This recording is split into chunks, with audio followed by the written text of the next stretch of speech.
ចាត់ទស្សនិកជនសាកលវិទ្យាល័យ Betty អន្តរជាតិរៀបចំកម្មវិធីចែករំលែកបទពិសោធន៍ជូនទៅដល់និស្សិត2265នាក់ក្រោមអធិបតីភាពឯកឧត្តមសួរយារ៉ាប្រធានគណៈកម្មការទី5នៃរដ្ឋសភា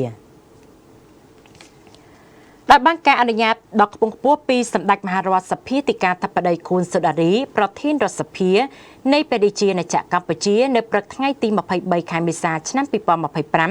ឧត្តមសួរយារ៉ាប្រធានគណៈកម្មការកិច្ចការបរទេសសហប្រតិបត្តិការអន្តរជាតិនិងព័ត៌មាននៃរដ្ឋសភានិងជាប្រធានក្រុមរដ្ឋសភា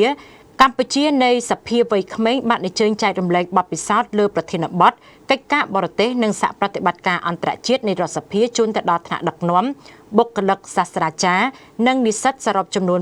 2265នាក់នៅសាកលវិទ្យាល័យ Betty អន្តរជាតិទីតាំងទី2ស្ពានអាកាសចំចៅដែលមានអ្នកចូលរួមផ្ទាល់ចំនួន1131នាក់និងចូលរួមតាមប្រព័ន្ធនិមិត្ត Zoom នៅទីតាំងទី1ទួលស្លែងចំនួន1134នាក់ឯកឧត្តមលីណាវុធសាកលវិទ្យាធិការសាកលវិទ្យាល័យ Betty អន្តរជាតិបានដឹងថាបច្ចុប្បន្នសាកលវិទ្យាល័យគឺមាន2ទីតាំងនៅក្នុងរាជធានីភ្នំពេញបាននៅកំពុងតែបណ្ដុះបណ្ដាលទៅលើកម្មវិធីសិក្សា5កម្រិតធំ1ថ្នាក់បំពន់ភាសាអង់គ្លេសចិនកុំព្យូទ័រ2ថ្នាក់បរិញ្ញាបត្ររង3ថ្នាក់បរិញ្ញាបត្រ4ថ្នាក់បរិញ្ញាបត្រជាន់ខ្ពស់និង5ថ្នាក់បណ្ឌិតដោយសិក្សាតាមកម្មវិធីសិក្សាជាភាសាជាតិ National Program បង្រៀនជា2ភាសាខ្មែររួមជាមួយនឹងអង់គ្លេសនិងកម្មវិធីសិក្សាអន្តរជាតិ International Program បង្រៀនជាភាសាអង់គ្លេស 100% និងមាន13មហាវិទ្យាល័យ45ជំនាញទន្ទឹមគ្នានេះសាកលវិទ្យាល័យក៏បានបញ្ចូលនៅកម្មវិធីចែករំលែកនៅបទពិសោធន៍ទៅក្នុងកម្មវិធីសិក្សារបស់និស្សិតនៅរៀងរាល់ឆមាសនៅគ្រប់មហាវិទ្យាល័យដែលបានអញ្ជើញថ្នាក់ដឹកនាំនិងអិសរាជជនជាតិអន្តរជាតិមកពីគ្រប់ស្ថាប័នជាវាគ្មិនកិត្តិយសចែករំលែកបទពិសោធន៍ជូនទៅដល់និស្សិតឲ្យមានឱកាសបានសិក្សារៀនសូត្របន្ថែមបង្កើនចំណេះដឹងពង្រឹងជំនាញសមត្ថភាពវិន័យនិងវិជ្ជាជីវៈស្របតាមបែបវចនារបស់ Betty គឺគុណភាពប្រសិទ្ធភាពឧត្តមភាពសិលធម៌គុណធម៌នៅក្នុងឱកាសនោះឯកឧត្តមបណ្ឌិតលីឆេងតំណាងរាជមណ្ឌលរាជធានីភ្នំពេញស្ថាបនិកនិងជាអគ្គនាយក Betty Group បានគោរពថ្លែងអំណរគុណយ៉ាងជ្រាលជ្រៅចំពោះសម្ដេចមហារដ្ឋសភាទីការអធិបតីប្រធានរដ្ឋសភាដែលបានអនុញ្ញាតជូនឯកឧត្តមសួរយារ៉ាផ្ដល់កិត្តិយសដល់ឧត្តមឧត្តមអញ្ជើញមកចែករំលែកបទពិសោធន៍ការងារការដឹកនាំនិងចំណេះដឹងពាក់ព័ន្ធទៅនឹងកិច្ចការបរទេសនិងសហប្រតិបត្តិការអន្តរជាតិរបស់រដ្ឋសភាជូនទៅដល់ថ្នាក់ដឹកនាំបុគ្គលិកសាស្ត្រាចារ្យនិងនិស្សិត Betty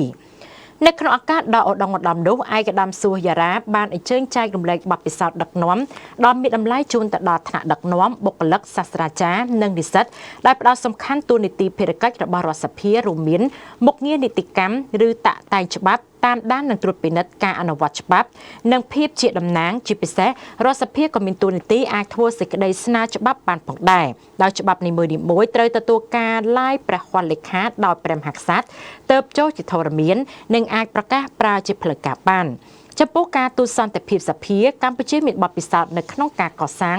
សន្តិភាពជាក់ស្ដែងរបស់ខ្លួននិងផ្លាស់ប្ដូរបទពិសោធន៍ជាមួយនឹងបណ្ដាសភានៅលើសកលលោកដោយផ្អែកទៅលើគោលការណ៍ទាំង5គឺ1សាមគ្គីភាពគ្នាក្នុងភាពចម្រុះ2ការគោរពគ្នាទៅវិញទៅមកការយោគយល់គ្នាទៅវិញទៅមកការទុកចិត្តគ្នាទៅវិញទៅមកនិងការផ្ដល់ផលប្រយោជន៍ទៅវិញទៅមកដើម្បីសន្តិភាពនិងវិបុលភាព3ភាពអត់ឱនយុត្តិធម៌និងសមភាព4ការរួមរស់ជាមួយគ្នាដោយសន្តិភាពនិងការទប់ស្កាត់ជម្លោះនិង5បព្វធម៌នៃសន្តិភាពឯកឧត្តមក៏បានលើកឡើងអំពីជោគជ័យនៃរដ្ឋសភាកម្ពុជាបានធ្វើជាម្ចាស់ផ្ទះសភាអន្តរជាតិសំខាន់ជាអាច1កិច្ចប្រជុំភាពជាដៃគូសភាអាស៊ីអឺរ៉ុបលើកទី11 2មហាសន្និបាតអន្តរសភាអាស៊ានលើកទី43និង3សម័យប្រជុំពេញអង្គសភាអន្តរជាតិដើម្បីភាពអត់ឱននិងសន្តិភាពដើម្បីឈានទៅសម្រេចនៅធម្មនុញ្ញសន្តិភាពសកលដើម្បីមនុស្សជាតិនិងភពផែនដីដែលកើតចេញពីស្នាដៃនិងគំនិតផ្ដួចផ្ដើមរបស់សម្ដេចអគ្គមហាសេនាបតីតេជោហ៊ុនសែនឯកឧត្តមបានបន្តថាដើម្បីធ្វើឲ្យការទូតសភាឲ្យបានសន្តិភាពគឺត្រូវឈលលើគោលការណ៍ឯកភាពមិនដើម្បីប្រឆាំងប្រជែង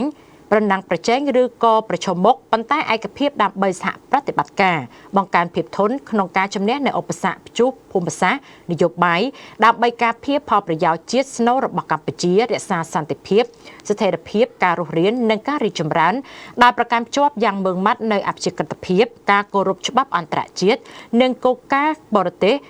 គោលនយោបាយការបរទេសឯករាជ្យបញ្ជាការធ្វើសកម្មភាពជាមួយនឹងភាគីម្ខាងហើយធ្វើឲ្យខូចប្រយោជន៍ដល់ភាគីម្ខាងទៀតឯកឧត្តមបានគូបញ្ជាក់ថាកន្លងមកគោលនយោបាយការទូតសភាជាទូទៅកិច្ចការងារការទូតត្រូវគេយកឃើញថាជាការងាររបស់ស្ថាប័ននីតិប្រតិបត្តិដែលអនុវត្តដោយក្រសួងការបរទេសប៉ុន្តែនៅក្នុងទសវត្សរ៍ចុងក្រោយនេះស្ថាប័ននីតិបញ្ញត្តិមានតួនាទីយ៉ាងសំខាន់តំណាងប្រជាជនដើម្បីពង្រីកនៅចំណងមិត្តភាព